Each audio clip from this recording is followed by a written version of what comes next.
Pessoal, boa noite. Gostaria de dar as boas-vindas ao pessoal que está nos acompanhando, a transmissão. Esse é um webinar da Faculdade Sesusc.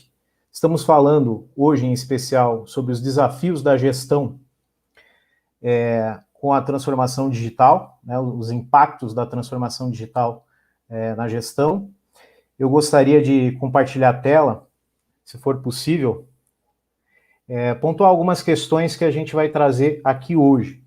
Né? Na sequência, quem são os participantes? Nós temos hoje o Gabriel Santana, diretor executivo da CAT, uma pessoa com muita experiência na área de inovação, de ecossistemas de inovação, doutor em engenharia de gestão e conhecimento pela UFSC. Daniel Alves, que é um executivo com experiência internacional, fundador e CEO da aceleradora Modo 8, mestre em marketing, formações no exterior. E eu, coordenador do curso da pós de gestão 4.0, fundador da Inobent. A nossa agenda hoje vai tratar de alguns pontos. Contexto social e tecnológico, de maneira ampla, organizações exponenciais, a questão do mundo VUCA e ambidestria organizacional, teremos um momento de interação, de perguntas e respostas, e no final a apresentação do nosso curso, da pós em gestão 4.0. Lembrando que faço aqui meu agradecimento à Sesusc, à CAT e à aceleradora Modo 8. De maneira geral, as áreas globais que vão receber dinheiro nos próximos anos, e que são áreas de fronteira, são 4 áreas. A área de produção de alimentos, segurança alimentar, que é uma área que envolve uma certa complexidade, você precisa alimentar um mundo cada vez maior e mais complexo, a gente vai ver isso na questão do VUCA. Nós temos também algumas situações que dizem respeito à biotecnologia, à produção de fármacos, medicamentos, isso vai demandar muita coisa. A perspectiva de soberania, telecoms e armamento, aí entra uma infinidade de coisas.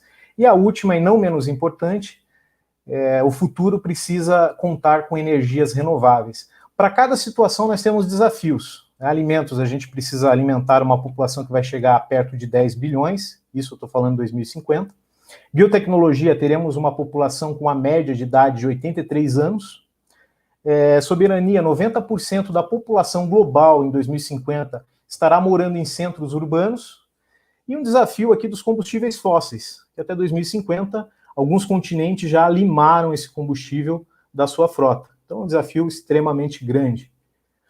Na sequência, a gente vai falar de algumas questões que dizem respeito às corridas, né, ou a corrida contra as máquinas.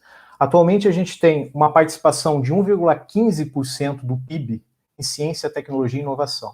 Mas quando lemos isso, a gente percebe o seguinte: 68% dessa verba é verba que vem diretamente, né, ou indiretamente subsidiada por questões públicas, editais ou subsídios.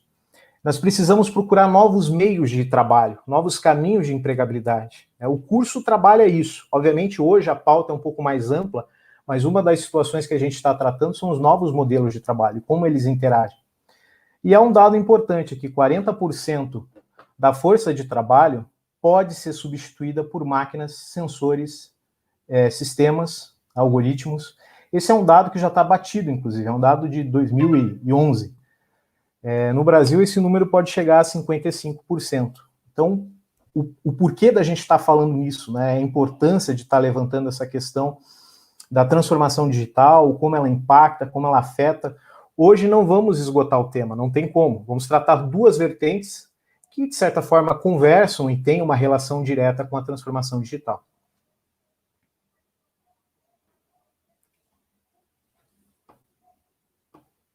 Agora, na sequência, o Gabriel. Isso.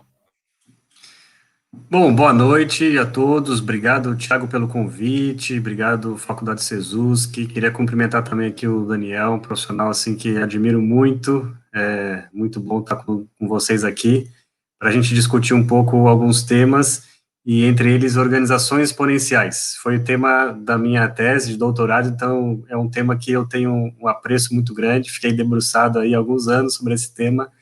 E acho que a ideia é a gente conversar um pouco hoje sobre isso, sem nenhuma pretensão, né, de esgotar o assunto, mas são assuntos super interessantes para a gente poder conversar. Então, eu vou começar falando, já que a gente está no âmbito acadêmico aqui da faculdade, queria começar falando de 4 autores, e o primeiro deles é o Raymond. Esse cara aqui, ele é uma figura. Eu sugiro que vocês procurem saber mais a respeito dele, tá? Lá em 1990, ele escreveu esse livro, A Era das Máquinas Inteligentes, e em 1990 ele falava de uma rede mundial de computadores, que viria a ser a internet. Ele falava das guerras sendo muito mais guerras inteligentes, né, do que de batalhas em terra. Ele falava que o campeonato mundial de xadrez ia ser vencido por uma máquina e não um homem, e foram previsões que ele colocou no livro que se confirmaram. Daí ele ficou muito famoso, então, né, depois de vários anos que várias dessas previsões dele foram confirmadas, ele ficou muito famoso e todo mundo sempre quer escutá-lo a respeito do futuro, né, o que vem por aí. E dizem que ele é uma pessoa muito singular, porque ele diz o seguinte, que em 2045, a gente vai chegar num tal momento de fusão homem-máquina, ou seja, que nós, seres humanos, nós estaremos tão imbuídos de tecnologia, ou embarcados de tecnologia, que já vai ser difícil diferenciar homem e máquina, né? Seremos uma só coisa. E a partir daí a gente passa a ser imortal, ou seja, a partir do momento que a tecnologia e o homem se fundem, o nosso corpo, né, da maneira como a gente conhece hoje, físico, ele pode se acabar, mas a gente permanece a imortalidade, a ponto, por exemplo, de um filho poder fazer uma pergunta ao pai que o corpo físico faleceu, e ele conseguiu obter uma resposta com base em milhões, bilhões ou trilhões de dados que foram acumulados durante a vida desse pai, e dar a resposta que ele daria para aquele momento. Então, dizem que o Raymond, ele toma muitos remédios, um coquetel de remédios todos os dias, porque ele já tem 72 anos, e ele quer chegar aos 2045 para ele ficar imortal, para ele se tornar imortal. E ele não revela quais remédios ele toma, mas ele carrega todos os dias um pacote de remédios, buscando a imortalidade. No fundo, essa teoria da singularidade que ele trouxe diz o seguinte: toda vez que a gente chega num ponto de inflexão, numa barreira, surge uma nova tecnologia para sobrepassar isso. Então, vamos pensar de uma maneira muito simples, né? Se a gente está num ambiente com abundância de alimento ao alcance das nossas mãos, a gente não vai desenvolver alguma ferramenta, né, para buscar alimentos. A gente tem isso ao alcance das nossas mãos. Se a gente começa a ver que está difícil chegar numa fruta, numa árvore, que ela começa a estar mais alta, a gente provavelmente vai ter que desenvolver aí alguma ferramenta para conseguir alcançar essa fruta que está um pouco mais alta, ou para pescar esse peixe que já não é tão abundante. Ou seja, essa lógica, ela vai progredindo, e como os assuntos se tornam mais complexos, as tecnologias se tornam mais complexas, porque os desafios vão se agigantando. Então, ele fala que esse progresso tecnológico é uma constante da evolução humana. Então, fica a dica para quem tiver interesse nesses temas, escutar aí as previsões da singularidade do Raymond. Por favor, próxima tela. E aí a gente vem para uma pessoa talvez mais conhecida no âmbito da inovação, que faleceu esse ano, faleceu em janeiro, o Clayton Christensen. Ele é um professor muito famoso da Harvard Business School, e ele escreveu esse livro que ficou muito famoso, O Dilema da Inovação. Se a gente lê o texto que ele escreveu em 97, parece muito atual ainda hoje, né? Então, vamos ler só uma parte aqui, ó. Quando um nicho de mercado já está defasado, sem crescimento ou sem novidades, e parece desinteressante ou irrelevante, ele é surpreendido por um novo produto, a ideia que redefine completamente a indústria, aí a gente tem uma inovação disruptiva. Ou seja, essa inovação disruptiva normalmente traz simplicidade, conveniência, acessibilidade, e muitas vezes baixando esse alto custo que era um imperativo.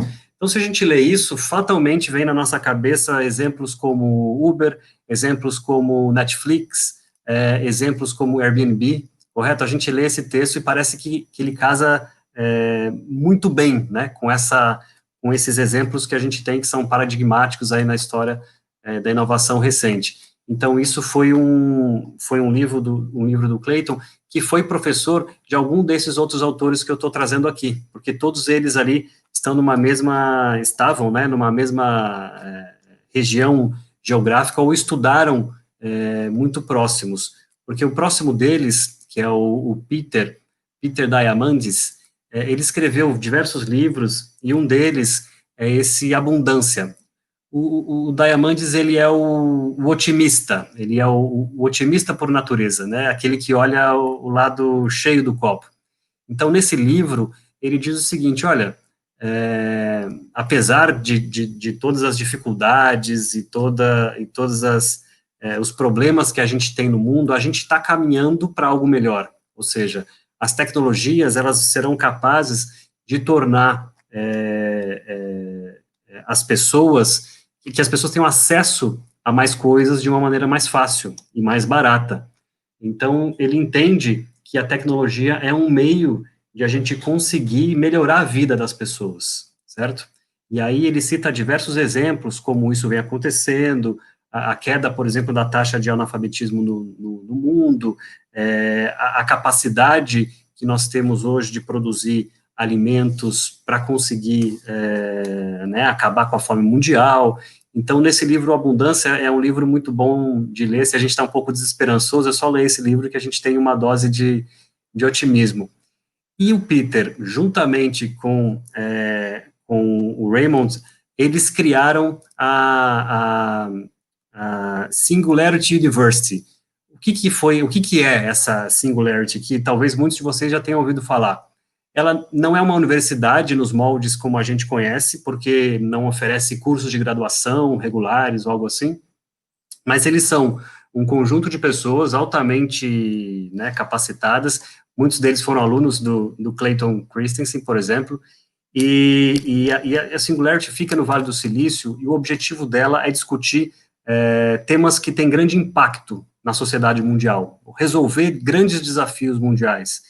Então, oferece alguns cursos, recentemente também entrou aqui no Brasil com algumas capacitações, e o objetivo é reunir pessoas em uma comunidade global para atuarem de maneira conjunta como uma rede para buscar solucionar grandes desafios globais.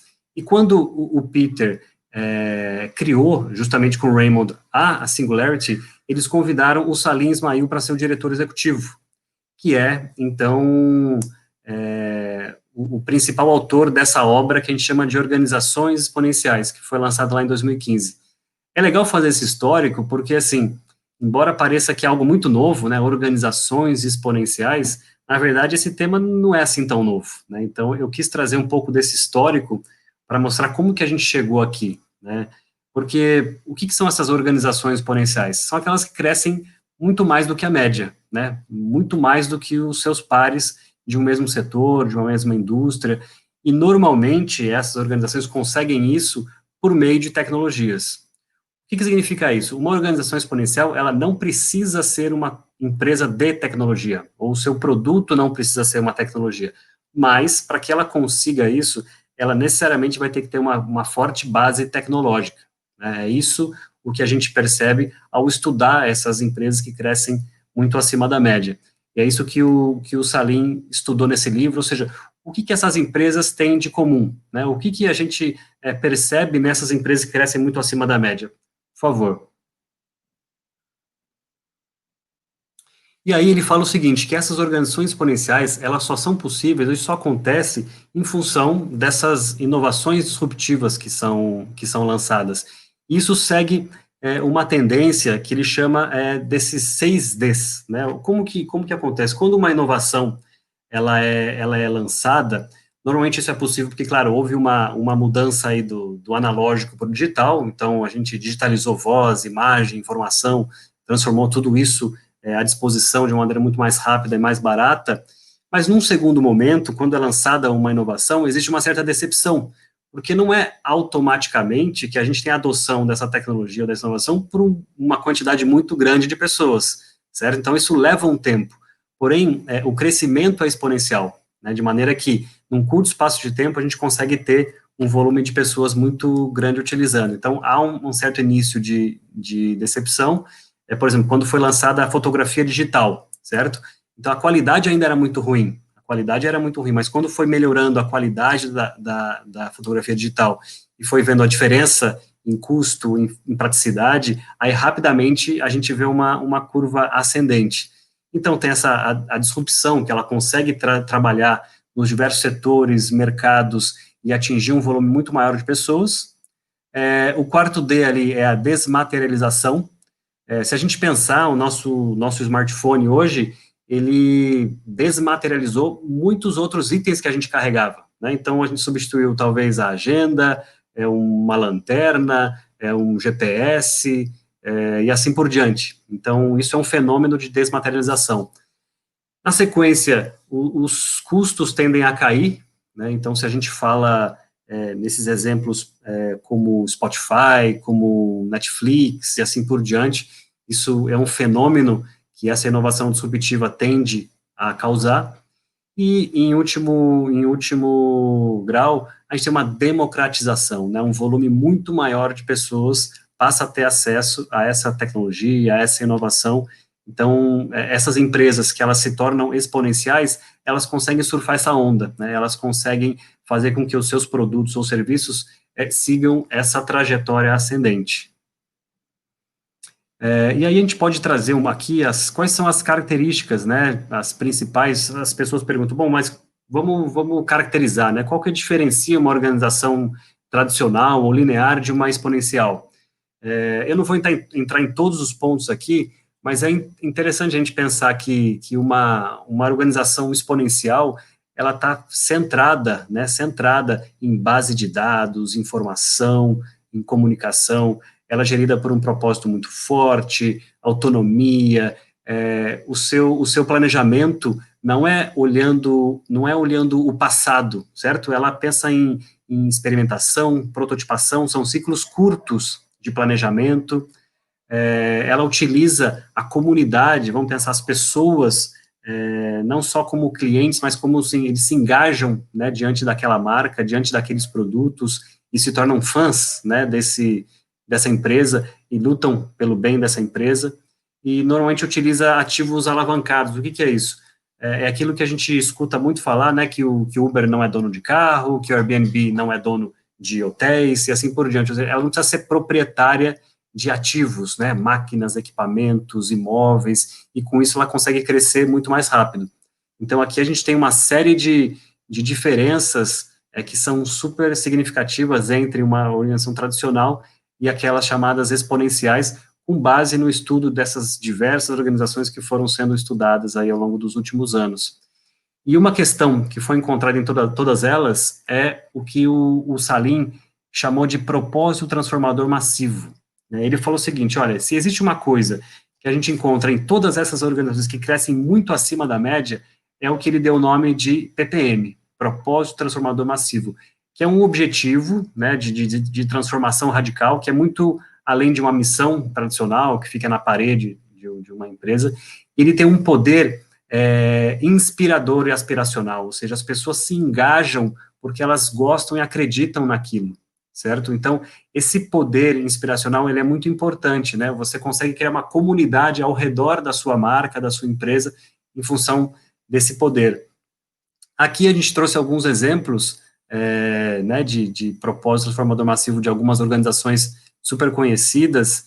Se a gente olhar o SpaceX aqui, a última, tornar os humanos uma espécie multiplanetária. Olha a força disso, né? Olha como isso é inspiracional e aspiracional, né? É inspirador e aspiracional. Então, a gente se vê engajado, as pessoas se tornam fãs daquilo, e a gente consegue se sentir parte, a gente torce pelo sucesso dessa organização. Então, isso é algo que é encontrado em todas as organizações exponenciais, segundo o estudo. Vamos lá, por favor. E aí a gente chega num momento de crise, certo? Estamos num momento de crise, num momento de pandemia, e as pessoas, na verdade, ficam se perguntando, bom, como vai ser o futuro, como que eu devo me preparar? E a verdade é que a gente vê muitas respostas, mas, na verdade, a gente vive um momento de bastante incerteza.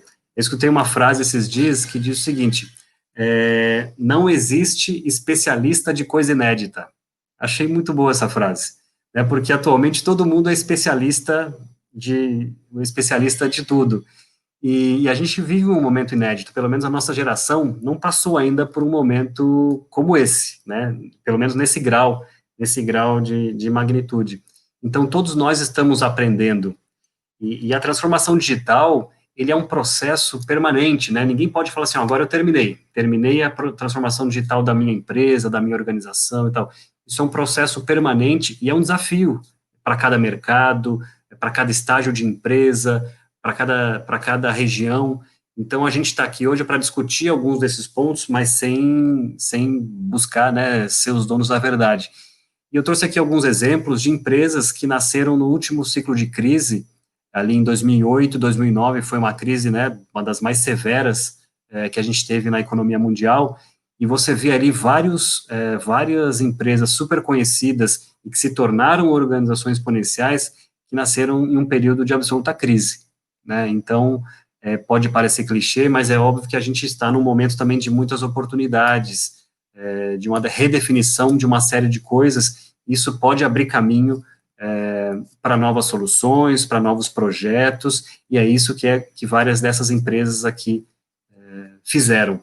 Então, eu acho que esse é o principal que eu gostaria de trazer para vocês, para iniciar esse debate aí de como que na nossa vida, né, enquanto profissionais, enquanto empreendedores, o que a gente pode fazer no momento que a gente está e, de repente, sair daqui com projetos e ideias que também possam crescer bastante e a gente surfar uma onda aí nos próximos anos.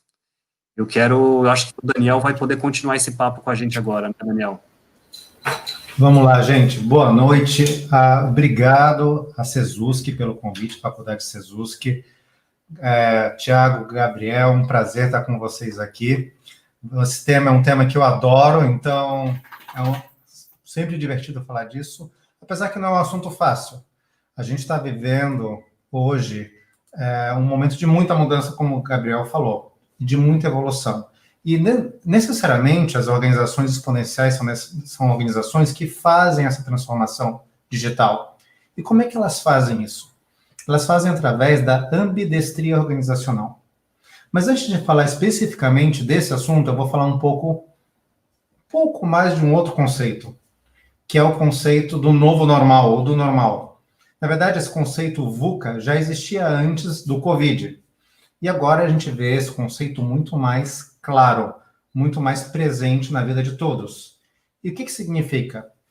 Em inglês, o VUCA é Vulnerable, Uncertain, Complex e Ambiguous, ou seja, vulnerável, incerto, complexo e ambíguo. Esse é o mundo que a gente vive. Esse é o mundo que a gente vive e porque os negócios são muito rápidos, as transformações, sejam elas digitais ou humanas, são muito complexas. Então, o mundo VUCA foi acelerado com o Covid. E está 2 vezes, 3 vezes mais rápido. A gente viu nos últimos 3, 6 meses uma absorção de tecnologias e uma mudança de hábitos profunda, mas eram coisas, 80% do que a gente está vendo de mudança já aconteciam antes. Então, a gente olha o contexto da transformação digital que leva a criar essas empresas exponenciais, ela já vinha acontecendo antes, só que ela vinha em fases diferentes para todas as empresas e, de repente, todas as empresas se encontram numa condição, numa situação que elas têm que fazer essa transformação hoje para sobreviver. E, quando a gente olha os dados, 70% das transformações digitais, elas não têm um impacto positivo ou tão bom quanto deveriam ter. Então, como é que a gente soluciona isso? Através da ambidestria organizacional. E a ambidestria significa essa capacidade de utilizar ambas as mãos com a mesma habilidade. Ou seja, é a capacidade de acionar 2 coisas ao mesmo tempo. Só que eu quero trazer o conceito de ambidestria organizacional para vocês. E esse é um conceito que eu gostei muito do Alex Osterwalder. Ele é o cofundador do Strategizer. Se você já fez um modelo de negócios, um Canva de modelos de negócios, ou conhece o conceito, ele é o professor, o cara que criou isso. Ele fala que a ambidestria organizacional é essa habilidade de ser eficiente no gerenciamento do negócio atual e, ao mesmo tempo, adaptável para enfrentar as mudanças de demandas futuras. Ou seja, é ter um pé no presente, performar, entregar o que você tem que entregar como organização hoje, mas estar preparado para o futuro. E no mundo VUCA, que é esse mundo ambíguo, complexo, rápido, que a gente vive, isso é uma habilidade que vale mais do que ouro. É um ativo intangível que faz a diferença até se uma empresa vai sobreviver ou não. Então, aqui tem duas palavras muito importantes. Uma é excelência no que você faz hoje, para você ter boas margens, ter performance e também exploração. Explorar o que pode te dar relevância e te levar para o futuro. Aí vocês podem me perguntar, bom, essa ambidestria organizacional é algo exclusivo de startups ou de empresas grandes ou de empresas do Vale do Silício? Não, não é. Qualquer empresa pode ter ambidestria organizacional.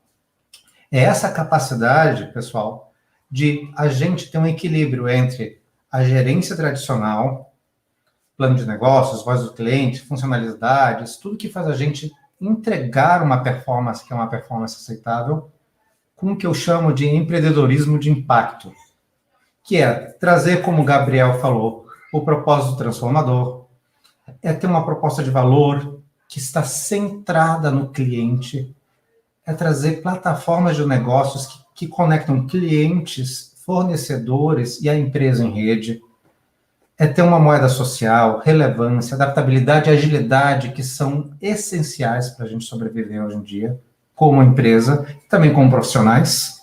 A gestão 4.0 é sobre isso, sobre se tornar adaptável, sobre se tornar ágil. É fazer inovação incremental e exponencial e usar as tecnologias para fazer isso. Como o Gabriel mostrou, a gente está entrando nessa era, desses próximos 10 anos, vão ser os 10 anos talvez mais incríveis da história da humanidade, em que as tecnologias vão trabalhar junto para melhorar o ser humano de uma forma exponencial.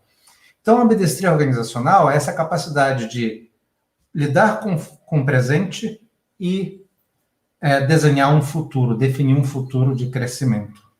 Eu vou mostrar aqui um case para vocês, que é um case que eu tive o prazer de participar na minha carreira. Eu tive na equipe que fez isso na Colgate. Então, aqui é o propósito transformador da Colgate. A Colgate evoluiu do como fazer, é uma empresa de 200 anos, que a estratégia era fornecer produtos de alta qualidade, tecnologia e engenharia oral, ou seja, fazer cremes dentais, escovas de dente, e isso trouxe para ela muito sucesso. 7 em cada 10 casas no mundo compram produto Colgate pelo menos uma vez por ano. Ninguém tem uma presença tão grande como a Colgate, nem a Coca-Cola. A Coca-Cola é 50%, a Nestlé 48%, 70% é a Colgate, mas ela precisava colocar um pé no futuro. A gente mudou a estratégia dela com um propósito massivamente transformador para criar um futuro onde todos possam sorrir. De repente, a empresa deixou de ser uma empresa só de cremes dentais, escovas, etc., e se tornou uma empresa de educação, de inovação, de dados, uma empresa de futuro. Isso traz uma capacidade de também inovar de forma ambidestra, de fazer uma inovação exponencial como essa que está aqui na tela, que é uma escova que lê toda a tua boca, fala para você onde você não escovou bem, onde pode estar formando placa, mas manda informação para o teu dentista. E o teu dentista, ao invés de consertar a tua boca, ele passa a ser um conselheiro de como você pode melhorar a tua saúde, até prever alguns problemas bucais. E, então, ele passa a ter um papel muito mais de preventivo do que curativo.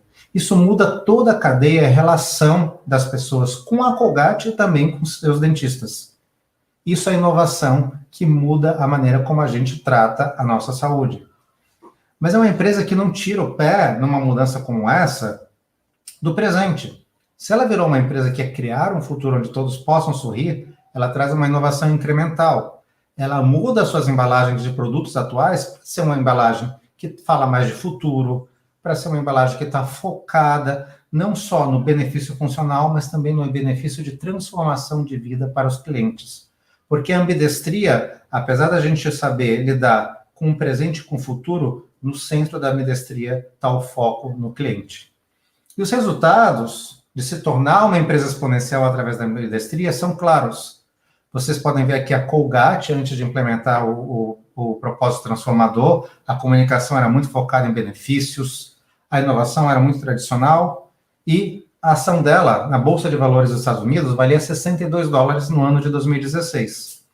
Quando foi lançado o propósito, a comunicação passou a ser muito mais sorria com força, e não um esmalte 4 vezes mais forte. Então, apesar de falar de produto, ela falava de uma maneira humana. Ela também passou a ser muito mais focada no impacto futuro, educação e sustentabilidade. A inovação já mostrei para vocês, mas isso trouxe valor para a ação da empresa. Por quê? Os investidores viam que ela já tinha um pé no futuro, um pé nessa exponencialidade. E isso foi alcançado através dessa ambidestria organizacional, e esse livro é um livro excelente, a gente vai estar abordando esse livro durante o curso de Gestão 4.0, que é o nascimento, o surgimento das organizações ambidestras. Ele fala que é essa capacidade de você ter excelência no presente, gerar lucros, processo e performance, disciplina e gerenciamento, mas também colocar esse pé, esse olho no futuro. ênfase no aprendizado e na disrupção, não só em inovação incremental, inovação exponencial, experimentação e ousadia, e criatividades e paixão. E tudo isso é alcançado de várias maneiras. Algumas organizações optam por ter um time ágil para fazer isso. Outras organizações optam por criar uma empresa que faça isso para elas. Alguns exemplos, por exemplo, a Disney, que é muito tradicional, criou a Pixar. E a Pixar foi capaz de trazer todas essas inovações exponenciais que depois alimentavam a Disney e tornavam a Disney moderna. Ou seja, apesar de ser duas organizações diferentes, a gerência era a mesma. E aí faziam essa retroalimentação. Então, a ambidestria organizacional é como você chega numa exponencialidade como organização. E ela é essencial para a transformação digital. Porque a transformação digital que funciona, aqueles 30% que vão muito bem, ela tem o quê? Primeiro, o foco no humano, o foco no centro do cliente, e tem essa capacidade de fazer muito bem o presente e também fazer muito bem o futuro. Misturar a estratégia das pessoas dentro e fora da organização com os meios digitais. Então, é isso que eu tinha para falar aqui rapidamente. Acho que a gente agora vai abrir para perguntas. Não é isso, Thiago? É isso. Só dar uma passada no slide seguinte. Vamos fazer só um aquecimento. Tem algumas perguntas aqui do pessoal, mas eu queria fazer só um breve resgate, né? A gente não vai conseguir esgotar esse assunto, é um assunto muito, muito bacana, tanto organizações exponenciais quanto questão da ambidestria.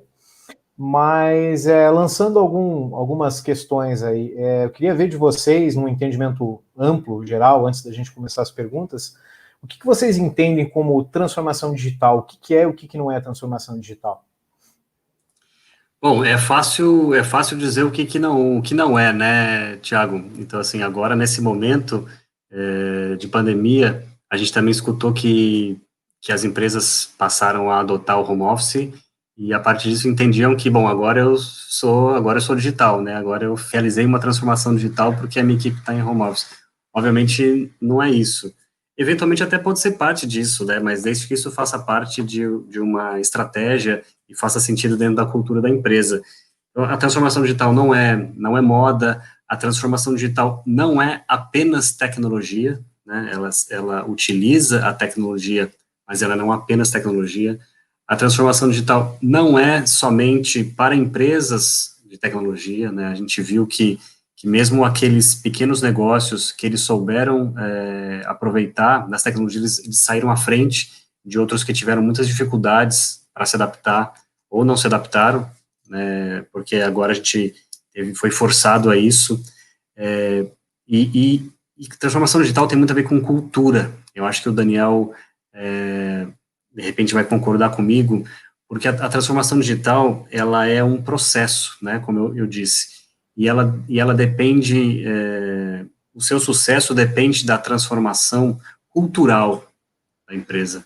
Então, muitas vezes eu vejo, né, na ACAT, somos uma associação de empresas de tecnologia, às vezes vem uma empresa até, né, que tem uma situação de dominância no mercado, às vezes uma indústria tradicional, ela adquire uma solução tecnológica e espera que essa solução por si só, né, transforme essa organização, ou faça com que ela seja inovadora, ou faça com que ela se torne uma empresa moderna, e depois eles dizem, bom, mas né, a solução é cara, a solução é muito moderna, mas a gente não teve resultado nenhum dentro da empresa. E é lógico, você não tem na cultura da empresa e na sua equipe pessoas que saibam tirar o melhor daquela tecnologia, certo? Então, nesse sentido, a gente vê que os desafios são muito grandes, porque a transformação digital, ela não é a mesma para todas as empresas, certo? Os desafios mudam muito, conforme o perfil, o mercado e etc e tal. Mas é muito importante começar.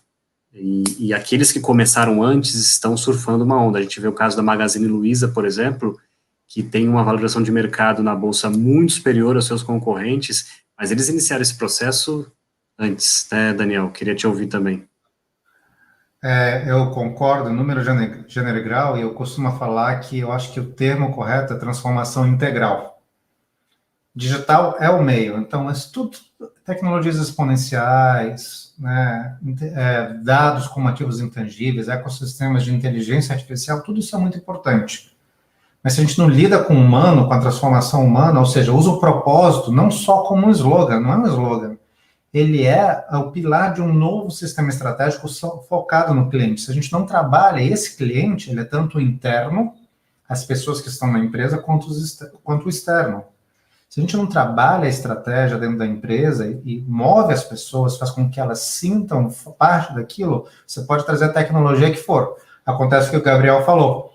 Vira aquele brinquedo bonito que você bota na prateleira, é bom de ver, é legal, eu tenho, mas pouca gente usa, ou eu tiro pouco resultado disso. Então, como é que você prepara as pessoas para usar e amplificar esses meios digitais? E isso é através de um propósito. O Gabriel mostrou vários exemplos. Criar um futuro onde todos podem sorrir levou à transformação digital da Colgate, mas é extremamente humano ao mesmo tempo. Mas permite que você traga tecnologias com uma abordagem humana. E a abordagem humana é centrar o que você está fazendo no teu cliente interno e externo. Ok, isso fecha bastante, né, com o que a gente estava falando, e falando lá atrás, e falando da evolução, inclusive, né, não é apenas a tecnologia, muito pelo contrário, você tem que ter um propósito, você tem que estar amarrando isso a algum destino um pouco mais nobre, por assim dizer, e a gente percebe essas questões. Até aproveitando o gancho, a segunda provocação ali, como fazer a gestão entregar mais valor ao negócio por meio da transformação digital. Aqui eu acho que o Daniel já adiantou um bom passo, né, a questão da ligação da estratégia com a cultura, a questão de ter um propósito bem formatado, mas enfim, o que vocês têm a dizer nesse ponto aí? Vai lá, Gabriel, eu posso... Por favor, Daniel, pode sim. Então, eu acho que tem essa questão de você revisitar o que você conhece mais, que é o teu próprio negócio, o teu próprio cliente. Você vai entregar valor se você entender muito bem que transformação você está trazendo para o mundo. Como é que você impacta a vida das pessoas positivamente. E aí você vai ver que tecnologias trazer. Porque se você for o primeiro a adotar uma tecnologia, que a gente chama de early adopter, você geralmente vai pagar caro por essa tecnologia. Mas se você adotar essa tecnologia de uma maneira inteligente, de uma maneira que faça sentido para o teu resultado, que você olhe com muito cuidado o que você pode tirar dali para melhorar a vida do teu cliente, porque inovação é melhorar a vida das pessoas, você vai fazer isso de uma maneira que vai trazer resultados muito mais rápido. Não adianta ter o melhor foguete, tem que ter o foguete. É um exemplo. Não adianta ter a melhor tecnologia, o melhor foguete. É melhor ter, de repente, um avião ou um carrinho que faça o que você precisa, né? E não ir para coisa que é a mais avançada ou a mais cara. Mas se essa coisa mais avançada, mais cara, fazer sentido para o teu cliente, for trazer o resultado para você, vai também. Então é um equilíbrio, é você entender o teu cliente e trazer o que faz sentido para ele e para a tua organização. Sabe que isso que a gente, né, tem falado, a transformação digital é um nome bonito, mas assim, no fundo, a gente está falando principalmente de cultura e de processos com objetivos muito claros de melhorar essa organização, certo? Então, como a gente tem dito, ele não pode ser uma maquiagem, né? Então, a transformação digital, o objetivo de realizar isso na empresa é para que ela seja mais produtiva, para que ela seja mais competitiva, para que ela seja uma organização que fomente a aprendizagem, ou seja, ela precisa estar sempre reaprendendo. Isso é uma característica muito importante, né, durante esse processo. A transformação digital ajuda na tomada de decisões, certo? Ou seja, a gente está falando em basear em dados, em informação. A transformação digital facilita a comunicação nessas organizações. Então, é um nome bonito de um pacote de ações e de processos a serem implementados em uma organização que façam parte de uma cultura, de um planejamento, de uma estratégia que vão fazer com que as empresas saiam melhor do que quando começou. A questão por que hoje a gente fala tanto? Porque deixou de ser uma opção, né? Assim, simplesmente não dá mais para escolher. Então, por isso, né, a gente vê tantas empresas saindo do mercado porque não optaram por esse caminho ou não estavam preparadas para isso, mas no fundo, assim, quando a gente fala em transformação digital, a gente fala em entender melhor o nosso cliente, quem é o nosso cliente, onde ele está, estruturar estratégias para alcançar esse cliente com base nas necessidades reais dele, de uma maneira mais rápida. Hoje em dia, a gente, enquanto consumidores de tecnologia, quando a gente entra em contato com uma empresa, uma organização, e a resposta é muito demorada, ou é pouco clara, ou se a gente entra no site e ele é pouco responsivo, o que a gente faz? Sai e não volta mais, porque a nossa tolerância é muito pequena. A rapidez é um fator muito importante. Então, isso é a base, né? A gente está numa geração agora que é pouco tolerante a isso. Então, se a gente não conseguir criar essa base, a gente não consegue subir e criar esse vínculo com esse nosso cliente, com esses nossos parceiros, e assim por diante. Então, a gente está falando de tornar os nossos processos mais eficientes, a gente está falando, sim, em adotar ferramentas tecnológicas, mas desde que elas façam sentido no âmbito dessa estratégia global. E é engraçado que a gente fala tanto em tecnologia, mas aí que tá, né? A gente precisa de pessoas muito bem preparadas para fazer o melhor uso dessas tecnologias e fazer com que elas alcancem essa maior competitividade, maior eficiência que são necessárias. E a terceira aqui já veio quase que respondida, né? A gente está tratando a inovação como instrumento de competitividade. Então, como que ela pode agregar valor à empresa, né? Então, nesse sentido, como a transformação digital pode ser um instrumento de competitividade? Está dentro disso que vocês já falaram, mas se quiserem complementar, partindo do pressuposto que eu estou inovando para me manter no mercado, não estou falando só do efeito, como vocês colocaram anteriormente, em alguns casos paliativos ou de maquiar o contexto, né? Então eu vejo dessa forma, que ela como instrumento de competitividade, ela pode agregar muito mais e ela acaba sendo a soma das duas perguntas anteriores. Sim, e também olha a transformação digital como uma ponte mais constante, mais consistente com o teu cliente. Tem muita gente que durante a pandemia falou, o meu cliente sumiu. Eu falei, não, se o cliente está deixando de visitar a sua loja, talvez uma vez por mês, mas ele está conectado, temos 180 milhões de brasileiros conectados no WhatsApp o dia inteiro. Então, o canal mudou. E o canal virou digital. Ah, mas eu não sou digital. Você é digital. Todos nós somos digitais porque temos isso na nossa mão. E a gente sabe utilizar isso e utiliza isso o dia inteiro, que é um celular, que é um WhatsApp. Então, se você foca no que é importante para o teu cliente, você consegue moldar o canal para entregar isso. Então, se você tinha a oportunidade de talvez receber a visita de um cliente uma vez por mês, agora você tem a oportunidade de falar com ele talvez 2 ou 3 vezes por semana, desde que o que você fale tenha relevância. Então, revisite o porquê você existe, que transformação você faz, como você melhora a vida dos seus clientes e use o canal digital, os meios digitais, como uma maneira de ser mais relevante, presente e diferenciado na vida dele. Perfeito. Pessoal, antes de avançar, temos algumas perguntas do pessoal que está acompanhando a gente. Eu vou fazer aqui, eu vou direcionar para vocês. Começar com a pergunta da Luana. Eu vou fazer para o Gabriel. Quais são as principais características de uma organização exponencial? Legal.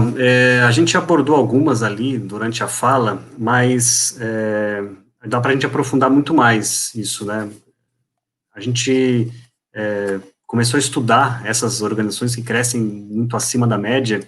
E um ponto importante aqui, assim, não há nada errado em uma organização que não é exponencial, né, gente? Assim, nem todas as empresas, organizações, elas precisam crescer exponencialmente. Eventualmente, isso não é o objetivo dessa organização. E não quer dizer que isso é ruim, né? Não quer dizer que não é saudável. É claro que a gente está estudando aqui um perfil muito específico, né, de empresas que conseguem crescer de uma maneira muito diferente da média. Mas alguma dessas características, né, essas empresas, então, elas têm um uso intensivo de dados, ou seja, qualquer decisão ela é baseada em dados. Essas empresas têm um ciclo muito curto de planejamento e execução, né, experimentação, validação, execução, isso é um processo muito rápido, e o tempo todo isso é parte do dia a dia da empresa. Essa empresa, ela utiliza profissionais sob demanda, isso que a gente falou, ou seja, nem tudo que ela precisa é feito com profissionais próprios, certo? Tem um núcleo próprio, altamente qualificado, mas ela consegue gerenciar pessoas. Uma das principais características é esse engajamento da comunidade, né? O autor chama de engajar a comunidade, que é isso, de você conseguir criar em torno da sua marca, da sua empresa, uma multidão de pessoas que eles não são apenas clientes, né? Eles auxiliam na evolução dessa empresa, elas se tornam dores dessa marca, eles se tornam fiéis ao seu negócio, e isso tem um valor absurdo. Essa capacidade de criar uma experiência para o seu cliente que vai, né, muito além do produto em si, isso é muito interessante. Isso também não é novo, né? Isso não é novo. Se a gente olha, por exemplo, as motos, Harley, né? Quando alguém compra uma moto como essa, não está comprando em si um motor, 2 pneus e etc. Ele está comprando uma experiência de fazer parte de um grupo, de fazer parte de uma comunidade, de pessoas que têm os valores parecidos com os seus. Isso é um fator muito difícil de ser conquistado, mas uma vez que você conquista, é um ativo absurdo, né? É um ativo absurdo você conseguir fazer isso. Então, você precisa, de fato, cuidar muito, né, dessa relação com o seu cliente. Isso tem que fazer parte do seu propósito, né? Isso tem que fazer muito parte da cultura dessa empresa. Uma outra questão que se fala muito das organizações exponenciais é como as equipes são estruturadas. Então, normalmente não tem níveis hierárquicos, né? Não tem uma estrutura piramidal muito grande, são pequenas equipes descentralizadas, com autonomia, com capacidade de decisão, pessoas altamente capacitadas que tomam decisões e não dependem, né, de vários níveis de autorização. Então, assim, aqui alguns desses fatores com que fazem com que essas empresas tenham esse desempenho superior. Certo. A próxima pergunta, acho que na linha das exponenciais, Luiz Antônio perguntou como lidar com os desafios da gestão exponencial durante a pandemia, né, durante o processo de pandemia. Bom, eu trago aqui até o conceito de ambidestria mais uma vez, que tudo é uma questão de equilíbrio, né? Existem vários tipos de organizações ambidestras que se tornam exponenciais. Tem as organizações ambidestras por temporalidade. Ela não tem que ser ambidestra o tempo todo, ou fazer com excelência o que é incremental e também o que é exponencial. Ela pode continuar fazendo o que ela faz bem e escolher uma ou duas coisas para ser exponencial. E aí o gerenciamento, como você faz a gestão exponencial aí, que é essa gestão ambidestra, você tem que focar na tua estratégia, onde você quer chegar, e aí você vai utilizar seus recursos de maneira apropriada. Uma empresa grande, geralmente, ela divide, ela bota uma parte do time, até uma parte da liderança cuidando do dia a dia, enquanto uma outra parte vai cuidar das novas soluções. Até a CEO de um ecossistema de inovação me perguntou o que eu faço agora que não tem mais gente aqui no ecossistema. Eu falei, foca em manter o negócio, né, funcionando e operativo para quando as pessoas voltarem, mas foca também como é que vocês fazem elas virem sem o presencial. Né? Não dá para a gente esquecer que existe aí dentro de uma pandemia já toda uma estrutura já criada, e ela vai voltar a ser usada e ela tem que se transformar também. Então tem que focar no que já existe, mas também tem que balancear com o que pode fazer diferença no futuro. Então faça uma escolha e use o equilíbrio. Eu acho que isso é o mais importante de tudo. Ok, e para fechar a nossa terceira pergunta ali, como que a gente pode colocar em prática, de maneira eficiente, a ambidestria organizacional? Acho que você, de certa forma, já transitou por essa resposta, mas para fechar esse ponto é uma pergunta da Patrícia. Olha, as organizações que mais têm sucesso com a ambidestria organizacional são aquelas que decidem por duas coisas. A primeira é ter duas lideranças, tá? Uma que vai cuidar do dia a dia, da operação, e outra que vai cuidar da parte de exploração. E essas duas lideranças, elas entendem o que cada um faz, se complementam, mas elas não estão no dia a dia interligadas. Tá? Elas se complementam por um outro líder que faz com que essas soluções que são criadas na exploração venha para a parte do dia a dia, da parte da excelência. Então, são essas as organizações que tiveram mais sucesso fazendo esse tipo de trabalho, que é o trabalho de você gerenciar muito bem o teu presente, ter excelência em performance, excelência em lucro, e também ter a liberdade de olhar para o futuro e de ousar e de experimentar. Geralmente, infelizmente, ainda é assim na maioria das organizações, um pensamento muito ousado, ele não casa muito bem com a gestão de projetos no dia a dia, a gestão de resultados. Ele tem que ser tirado e colocado em um ambiente que ele possa progredir sem tantas amarras, que são as amarras dos resultados. Então, é isso que geralmente a gente vê funcionar. Mas isso não quer dizer que times não possam ter uma função exponencial de exploração, times de gestão não possam fazer isso de uma maneira eventual. Isso também acontece.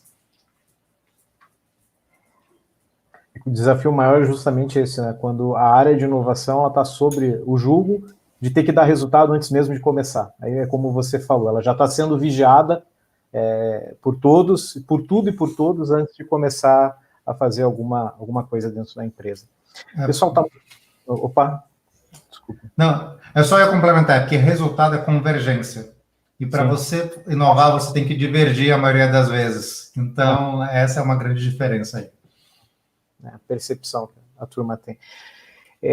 Pessoal, o debate é bacana, é legal, a gente poderia ficar aqui muito tempo, né? Tem muitas coisas para trazer, para contribuir, tanto o Gabriel quanto o Daniel.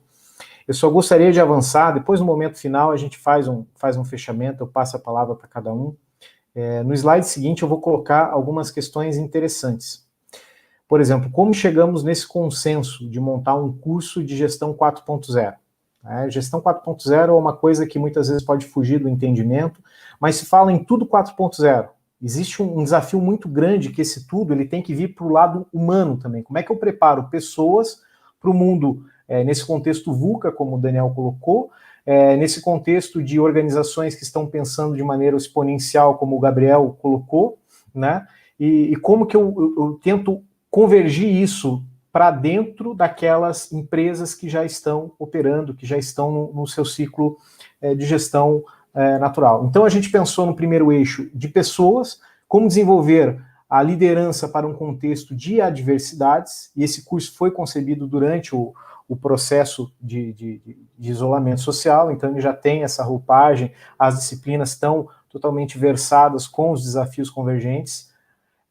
Estratégia, como manter uma empresa competitiva nesse atual contexto, é o que o Daniel falou várias vezes, né, de que o cliente está ali, só mudou o canal, só mudou a forma de contactá-lo, e é uma questão das empresas buscarem nesse novo foco. Processos, como trazer agilidade na execução dos processos, então olhando para as organizações do lado interno, o que eu posso fazer de maneira mais ágil, de maneira mais autogerenciada. Acho que o Gabriel citou também, e existe até uma disciplina específica de equipes autogerenciadas. Como é que eu crio uma certa autonomia para os times e que esses times possam trabalhar como squads, a gente vai citar, vai trabalhar, não vamos entrar aqui nos conceitos, mas como esses times podem ter uma certa autonomia para a execução de trabalho. E o quarto ponto, que é a inovação, né? Então eu criei toda a base, eu trabalhei pessoas, eu trabalhei estratégia, eu organizei processos, e o quarto eixo, que vai derivar na sequência a gente vai mostrar, como estimular a inovação e a integração desses atores no ecossistema, né? Isso derivou para 4 eixos. Esses 4 eixos são liderança transformacional, é o primeiro eixo, que é um pacote com 90 horas trabalhadas. O segundo eixo é gestão da competitividade, também 90 horas. O terceiro, processos de transformação ágil, 90 horas. E o quarto e último, empreendedorismo e inovação. Cada eixo desse tem disciplinas que versam com a situação atual, né, com o contexto atual. O curso é um curso previsto para iniciar 25 de setembro, após em gestão 4.0.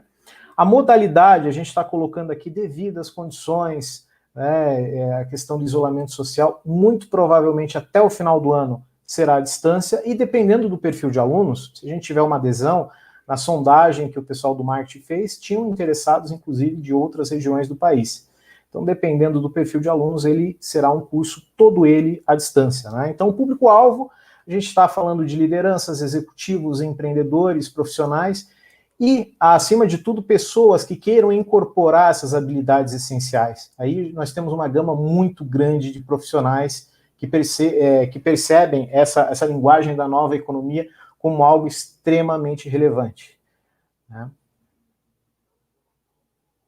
No slide seguinte, a gente vai colocar uma situação interessante. Se você entrar no site hoje, na landing page, tem ali o QR Code, essa apresentação vai ficar disponível no site, no YouTube, no canal do YouTube da faculdade, mas eu conversei com o Gustavo, conversei com o pessoal, durante essa semana em especial, né? Então se você está vendo agora, ou vai ver durante a semana, enfim, marcou e vai assistir depois, estamos fazendo um desconto de 10% na mensalidade, né? Esse desconto ele é até dia 14/8, que seria sexta-feira. E no último slide tem um voucher para baixar, né? Um voucher que faz menção a esses 10%, mas indiferente ao voucher, o desconto vai até o final da semana. Eu queria colocar aqui e agradecer todas as pessoas que fizeram e que fazem esse projeto acontecer, a estruturação, né? Desde o Gustavo, que ajudou, abriu as portas da entidade, é professor também, está no time de professores, deu muita ideia no pré-projeto, naquilo que veio a se tornar o curso, né, o projeto do curso, aos 17 professores que fazem parte do curso, o pessoal que ajudou a montar as emendas, ajudou na discussão, ajudou no debate da gente trazer algo não convencional. Se vocês entrarem no site, vocês vão ver que o nome das disciplinas foge bastante do convencional. Então a gente está falando de novo normal, está falando de gestão de equipes de times autogerenciados, gestão horizontal, VUCA, né, liderança para o século XXI, é a disciplina, inclusive, que abre o curso. Então, a todo momento, se pegar todas as 25 disciplinas, elas estão versadas nas novas condições, nessa abordagem do momento que a gente está passando. Agradecer em especial o Daniel, vou abrir a palavra para eles, o Daniel, o Gabriel, que aceitaram fazer essa live, que são professores do curso, contribuem muito com o projeto, né? Assim como os demais também, sem eles não seria possível estar fazendo esse trabalho. Eu vou abrir a palavra, Daniel, Gabriel, e a gente vai encaminhando aí para o final do webinar.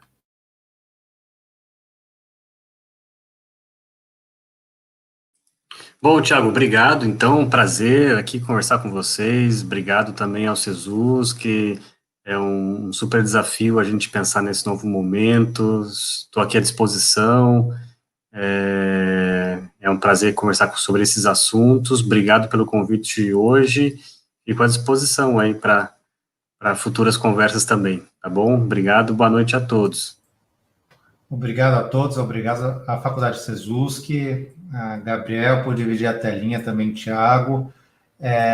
São assuntos que são muito importantes. Se a gente não se prepara, se a gente não acompanha, a gente fica também fora dessa transformação. E fazer parte dela pode ser muito recompensador.